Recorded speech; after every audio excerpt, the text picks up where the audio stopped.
जय श्री कृष्णा। मित्रों, मैं एक बार फिर से आपका स्वागत करता हूँ ज्ञानदीप चैनल पर, जहां आप सुन रहे हैं श्रीमद् भगवद गीता की एक शानदार श्रृंखला भगवद गीता की सीख। आज हम जानेंगे कि श्रीमद् भगवद गीता के तीसरे अध्याय से हमें क्या सीखने को मिलता है, वह भी सरल और सहज भाषा में। मित्रों, हम सभी हर पल कर्म करते हैं। ऐसा कोई भी क्षण नहीं होता जब हम कर्म किए बिना रह सके। कुछ कर्म छल कपट से भरे होते हैं, जबकि कुछ कर्तव्य निष्ठा के साथ किए जाते हैं। हमारे कर्मों की प्रकृति के अनुसार ही हमें उनके परिणाम मिलते हैं। हम न तो कर्म से बच सकते हैं और न ही उसके फल से। यह हमेशा याद रखें कि हमारे कर्मों का फल हमें अवश्य प्राप्त होता है। जैसे कोई बछड़ा सैकड़ों गायों के बीच अपनी मां को ढूंढ ही लेता है। प्रथम अध्याय में हमने देखा कि अर्जुन युद्ध भूमि में अपने सगे संबंधियों को देखकर युद्ध करने से मना कर देते हैं और हताश होकर रथ के पीछे जाकर बैठ जाते हैं। दूसरे अध्याय में श्री कृष्ण अर्जुन को समझाते हैं कि उनका धर्म उन्हें युद्ध करने का निर्देश देता है। इस अध्याय में श्री कृष्ण अर्जुन को दो मार्ग बताते हैं, निष्काम कर्मयोग और ज्ञान योग। अब तीसरे अध्याय में हम जानेंगे कि वे कौन सी दो चीजें हैं जो हमें इस संसार में सफलता दिला सकती है। साथ ही हम यह भी समझेंगे कि हम वास्तव में क्या है, अपने मन को नियंत्रित कैसे करें, बुरी आदतों से कैसे मुक्त हो और अपने लक्ष्य तक कैसे पहुंचे। तो आइए मैं आपको श्रीमद् भगवद गीता के तीसरे अध्याय की इस आध्यात्मिक यात्रा पर ले चलता हूं। श्री कृष्ण समझाते हैं कि सभी जीव अपनी स्वाभाविक प्रकृति और गुणों के कारण कर्म करने के लिए बाध्य है। कोई भी प्राणी एक क्षण के लिए भी निष्क्रिय नहीं रह सकता। कुछ लोग बाहरी रूप से संन्यास का प्रदर्शन करते हैं, लेकिन अंदर से इंद्रिय सुखों के प्रति आसक्त रहते हैं। ऐसे लोग केवल ढोंग करते हैं। इसके विपरीत वे लोग जो कर्म करते हुए भी आसक्ति से मुक्त रहते हैं, वे श्रेष्ठ हैं। श्री कृष्ण इस अध्याय में यह बताते हैं कि सभी जीवों को ईश्वर की सृष्टि व्यवस्था का एक अभिन्न अंग मानकर अपने कर्तव्यों का पालन करना चाहिए। जब हम अपने कर्मों को भगवान के प्रति समर्पित कर देते हैं तो वे यज्ञ बन जाते हैं। यज्ञों के माध्यम से स्वर्ग के देवता प्रसन्न होते हैं और हमें सुख समृद्धि प्रदान करते हैं। यज्ञों से वर्षा होती है, वर्षा से अन्न उत्पन्न होता है और अन्न से जीवन चलता है। जो लोग इस सृष्टि चक्र में अपने उत्तरदायित्व को स्वीकार नहीं करते, वे केवल इंद्रिय सुख में लिप्त रहते हैं और उनका जीवन व्यर्थ हो जाता है। अर्जुन का प्रश्न और श्री कृष्ण का उत्तर। तीसरे अध्याय की शुरुआत अर्जुन के एक प्रश्न से होती है। हे जनार्दन, यदि आप बुद्धि को कर्म से श्रेष्ठ मानते हैं, तो फिर मुझे इस भीषण युद्ध में भाग लेने के लिए क्यों कहते हैं? आपके विरोधाभासी उपदेशों से मेरी बुद्धि भ्रमित हो गई है। कृपया मुझे निश्चित रूप से कोई एक मार्ग बताइए जो मेरे लिए सर्वाधिक लाभदायक हो।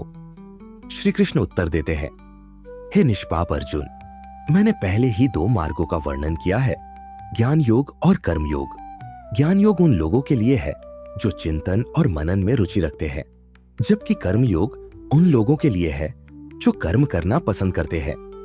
योग का अर्थ है वह मार्ग जिससे जीवन को सफल बनाया जाए।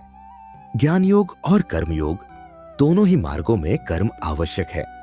इसलिए श्री कृष्ण कहते हैं, न तो केवल कर्म छोड़ने से मुक्ति प्राप्त की जा सकती है और न ही केवल संन्यास धारण कर लेने से ज्ञान की सिद्धि प्राप्त होती है। भगवान श्री कृष्ण कहते हैं कि चाहे ज्ञान योग अपनाओ या कर्म योग, दोनों ही मार्गों में कर्म करना अनिवार्य है। कुछ लोग सोचते हैं कि वे निष्कर्मा हो गए हैं, जबकि कुछ मानते हैं कि वे ज्ञान योग के रास्ते पर हैं और उन्हें सब कुछ ज्ञात है। लेकिन श्री कृष्ण स्पष्ट करते हैं कि कोई भी संदेह या भ्रांति न रहे। ज्ञान मार्ग में भी कर्म आवश्यक है और निष्काम कर्म मार्ग में भी। श्री कृष्ण कहते हैं कि यदि कोई व्यक्ति यह दावा करता है कि वह अहम ब्रह्मास्मि हो चुका है और उसे कर्म करने की आवश्यकता नहीं है, तो वह केवल अहंकारी है और स्वयं को धोखा दे रहा है। कोई भी मनुष्य एक क्षण के लिए भी अकर्मा नहीं रह सकता। सभी प्राणी प्रकृति द्वारा उत्पन्न गुणों के अनुसार कर्म करने के लिए बाध्य होते हैं। इसलिए अर्जुन, तुम एक मनुष्य हो और चाहकर भी अपने शरीर के कर्मों को पूरी तरह नहीं छोड़ सकते। उदाहरण के लिए तुम्हें हर क्षण सांस लेनी ही पड़ेगी। यदि शरीर है तो भोजन आवश्यक होगा, और यदि तुम इन सब को रोकने का प्रयास भी करोगे तो भी तुम अपनी इच्छाओं के बारे में सोचते रहोगे। इसका अर्थ है कि चाहे अनजाने में ही सही, कर्म तो होगा ही। विशेष रूप से तुम एक क्षत्रिय हो, इसलिए तुम्हारा धर्म भी कर्म करने की प्रेरणा देता है। संन्यास का मार्ग तुम्हारे लिए उचित नहीं, बल्कि कर्म योग ही सही विकल्प है। इसका अर्थ यह है कि कर्म करते हुए यह समझो कि यह तुम्हारा शरीर प्रकृति के अधीन होकर कर रहा है, और बिना फल की चिंता किए अपने कर्तव्यों का पालन करो।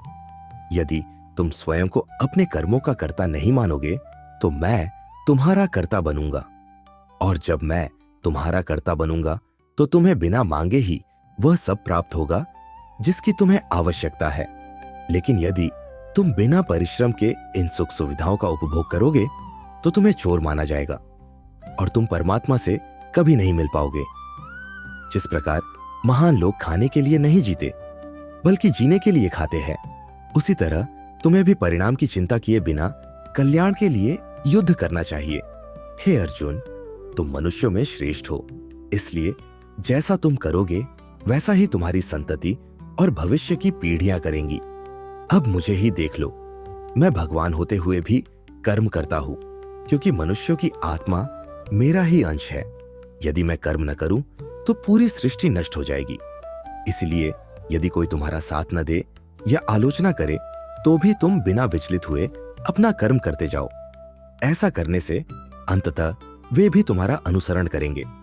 श्री कृष्ण कहते हैं कि अपने समस्त कर्म मुझे अर्पित कर दो और मेरे स्वरूप का ध्यान करते हुए कामना और स्वार्थ से रहित होकर अपने मानसिक दुखों का त्याग करो। जो व्यक्ति यह सोचता है कि वह स्वयं अपने कर्मों का करता है, उससे बड़ा मूर्ख और कोई नहीं।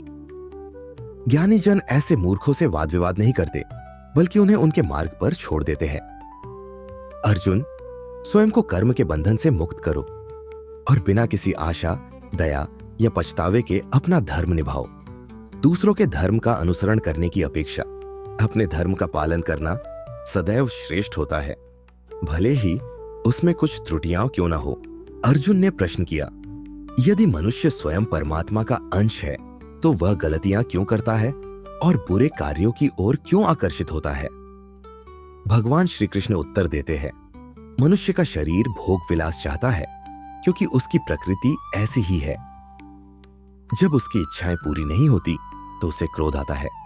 जिस प्रकार धुएं से आग ढकी रहती है, उसी तरह काम और क्रोध मनुष्य को उसके धर्म, कर्म और परमात्मा के दर्शन से वंचित कर देते हैं।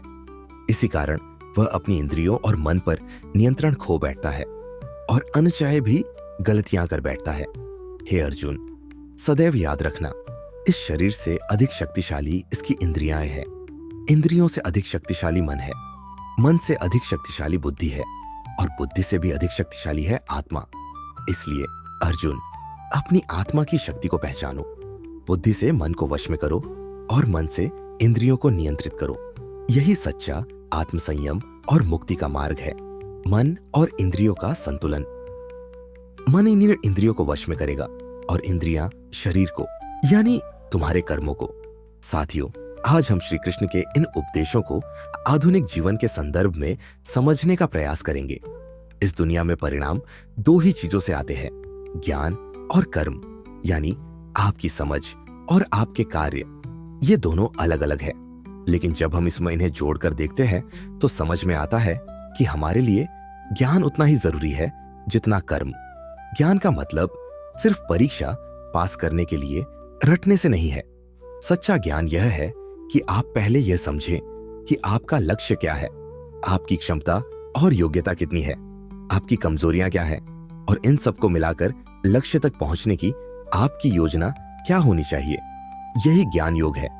इसके अलावा आपको यह भी समझना चाहिए कि आप सिर्फ यह शरीर नहीं हो, बल्कि एक आत्मा हो।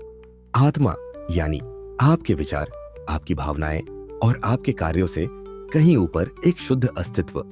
यदि आप इस दृष्टिकोण से कर्म करेंगे तो निश्चित रूप से अपनी समस्याओं से ऊपर उठ सकोगे। कर्मयोग, निष्काम कर्म की शक्ति। इस अध्याय में दूसरा मार्ग बताया गया है, कर्मयोग, यानी कि आपके कार्य। भगवान श्री कृष्ण ने कहा है कि हमें कभी यह नहीं सोचना चाहिए कि हम किसी कार्य के कर्ता हैं। जब हम यह मान लेंगे कि असली कर्ता हम नहीं है, तो दो बड़े फायदे होंगे। 1, आप अपने मेहनत के परिणाम को लेकर चिंतित नहीं होंगे। 2, आप भावनात्मक रूप से स्थिर रहकर अपना सर्वोत्तम प्रयास कर पाएंगे। श्री कृष्ण कहते हैं कि मनुष्य को केवल कर्म करने का अधिकार है, लेकिन परिणाम पर अधिकार नहीं। इसलिए अपने कर्म के फल को लेकर दुखी या अति उत्साहित होने की आवश्यकता नहीं है। अगर आप किसी बुरी आदत से छुटकारा पाना चाहते हैं तो सबसे आसान तरीका है स्वयं को एक आत्मा के रूप में देखना। जब आप यह समझने लगते हैं कि आप केवल शरीर नहीं बल्कि आत्मा है, तो आप अपने विचारों को नियंत्रित कर सकते हैं। विचारों के नियंत्रण से मन शांत होगा, और जब मन शांत होगा तो आपकी इंद्रियां भी वश में आ जाएंगी। और जब आपकी इंद्रियां नियंत्रण में होंगी, तब बुरी आदत छोड़ना तो क्या, किसी भी कार्य को करना आपके लिए आसान हो जाएगा। साथियों, आशा है कि श्रीमद् भगवद गीता के 3 अध्याय की यह सरल और भावनात्मक व्याख्या आपको अवश्य पसंद आई होगी। अब आपकी बारी। इस अध्याय से आपने क्या सीखा, हमें कमेंट में जरूर बताएं। यदि व्याख्या में किसी प्रकार की त्रुटि रह गई हो तो मैं आप सभी से क्षमा प्रार्थी हूँ। जल्द ही हम मिलेंगे श्रीमद् भगवद गीता के 4 अध्याय की एक और सुंदर, सहज और गूढ़ व्याख्या के साथ। यह दिव्य ज्ञान भगवान श्री कृष्ण की वाणी है और इसे आप तक पहुंचाने का सौभाग्य मुझे प्राप्त हुआ है। इसके लिए मैं हृदय से कृतज्ञ हूँ। यह दिव्य ज्ञान सब तक पहुंचाने के लिए इस वीडियो को लाइक करें, शेयर करें और चैनल को सब्सक्राइब करें। घंटी दबाना न भूलें ताकि हमारे आने वाले सभी प्रेरणादायक वीडियो की सूचना आपको तुरंत मिलती रहे। जल्द ही मिलते हैं श्रीमद् भगवद गीता के अगले अध्याय की एक और सहज और गहन व्याख्या के साथ। तब तक स्वस्थ रहे, आनंदित रहे और हर क्षण प्रभु की भक्ति में लीन रहे। भगवान श्री कृष्ण की कृपा आप सभी पर बनी रहे। जय श्री राधे कृष्ण। राधे राधे।